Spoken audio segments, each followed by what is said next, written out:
এই যে সমস্ত এলাকায় গতকাল পরীক্ষা ছিল আপনারা দেখেছেন যে ছাত্রছাত্রীরা কোমলমতি ছাত্রছাত্রীরা পানি উপর দিয়ে কিভাবে ভিজা শরীর নিয়ে এটা অত্যন্ত দুঃখজনক ঘটনা। আমি মনে করি আজকে শিক্ষামন্ত্রীর এই ঘটনার জন্য সারা জাতির কাছে ক্ষমা চাওয়া উচিত, অন্যথায় ওনাকে পদত্যাগ করতে হবে।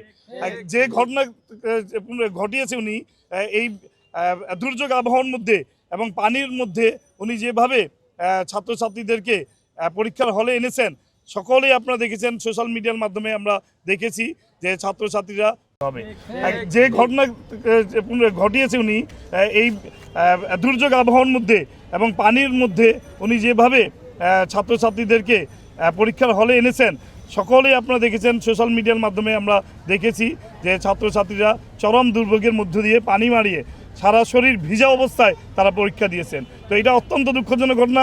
এইরকম একটা ন্যাক্কারজনক ঘটনা আমাদের জন্য একটা স্মরণীয় হয়ে থাকবে আমি মনে করি।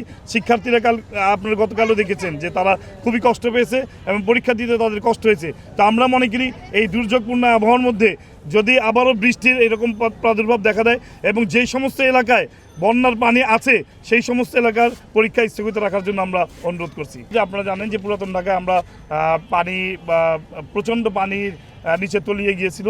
আমরা এই পানি নিষ্কাশনের জন্য এবং শুধু পানি যে আসলেই আমাদের এই এলাকা ভরে যায় তা নয়, আমাদের এই এলাকার সাধারণ জনগণকে সচেতনতা বৃদ্ধি করার জন্য, যেমন আপনার যন্ত্রতন্ত্র ময়লা আবর্জনা ফেলে মেনহলগুলো বন্ধ করে দেওয়া হয় এবং পলিথিনের যে প্রাদুর্ভাব, পলিথিন দিয়ে আমাদের মেনহলের ঢাকনাগুলো মুখগুলো বিশেষ করে এটা হওয়ার কারণে আজকে পানি ব্যাপক আকারে পানিগুলি আপনার পাস হতে পারে না। আমরা এর আগেও কাজ করেছি। গতকাল আমাদের বংশাল থানা এনসিবির পক্ষ থেকে কাজ করেছে। আপনারা দেখেছেন যে তারা সাধারণ ছাত্রছাত্রী যারা ভ্যানে চড়ে স্কুলে পরীক্ষা দিতে গিয়েছে তাদের পাশে থেকে কাজ করেছে এবং পানি পরিষ্কার করার জন্য, পয় নিষ্কাশনের জন্য আমাদের বংশাল থানার এনসিবির পক্ষ থেকে কাজ করেছে কালকে।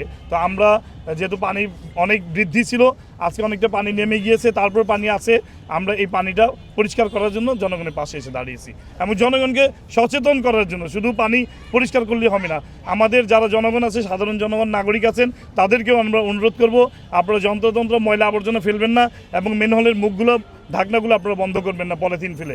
তো আমরা মনে করি যে আমাদের সচেতনতা বৃদ্ধি আমাদের এই সমস্যাটার সমাধান হওয়ার জন্য যথেষ্ট বলে মনে করি।